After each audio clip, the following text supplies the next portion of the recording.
Hey everybody, and welcome to the second devlog of the Outbound Ghost, which is my adventure game inspired by Paper Mario in terms of visuals and story structure. And the gameplay is a bit different, but it really evokes Undertale vibes, if that makes sense. So a lot of variety in that sense. And as of this video goes live, the game was just shown on the Wholesome Direct, so that's really awesome. And a Kickstarter was announced, so the game will be on Kickstarter. You'll be able to back it, play the demo, all that sort of stuff. You can check out the pre-release page right now. The link is up here on the screen, and it's also in the description, so make sure to go there. It really helps. Make sure to click on that button, the green one that says notify me when the campaign runs, so you'll be notified. It actually really helps with visibility as well. So if you want to support the game, that's a really good way to do that. So yeah, July 12th, that's when the campaign is going to go live, and as I mentioned before, there's going to be a demo. It's going to be around 15 to 20 minutes long, and you'll be able to play it on both Mac and Windows. As for the game itself, it's going to be available for Switch as well on the campaign, so that's really awesome. So you'll be able to choose the Nintendo Switch as your platform of choice when you back the game. Unfortunately, there's no demo for the Switch, but when the game comes out, you'll be able to get it if you choose that as your platform. For PlayStation and Xbox, so PlayStation 5, PlayStation 4, Xbox One, Xbox Series, whatever, those are still not 100% confirmed, but you will know closer to the date when the Kickstarter runs whether those will be available or not. And of course, when the Kickstarter is live, you'll be able to see what the options are as well. So make sure to subscribe here on YouTube and follow the campaign on Kickstarter just to be notified about all these sort of things that will be happening closer to the date.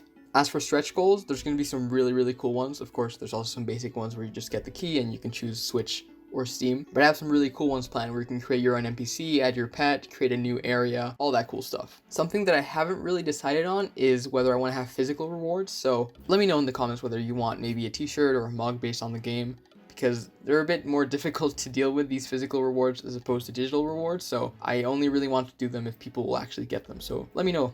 But yeah, for now, that's all the news about the Kickstarter. Of course, it was also on the Wholesome Direct, which was really awesome, but I'm now going to talk about some of the progress that was made with the game recently. So here's this new area, which is the walk on the way from a forest to the actual town of Outbound, which is where most of the game is set. A lot of you will notice that this has a striking resemblance to this scene from Pokemon Mystery Dungeon, and that's 100% intentional. It was inspired by this area because I really enjoy it. So let me know what you think about it. But apart from level design or area design, I also finalized a mechanic that will be seen in this area, which pertains to teleporting around. So there are these crystals that you need to activate, and then once you do, you can travel back and forth between the crystal that they're attached to. And these are used for not only adding verticality to the levels, as you can see here, a lot of going up and down, but also for having some Metroidvania styled gating. So in this other part of the beach that's closer to the forest, you can see there's this black crystal that you actually can interact with, because the only way to be able to do that is through activating the one that's higher above. And you can't get to the one higher above unless you go through the cave, so that's where the gating comes in. And speaking of the cave, you can see a video of it right here. And this is a first look at how torches work in the game. So as you can see, you can look around the cave because you can't see unless you have the torch.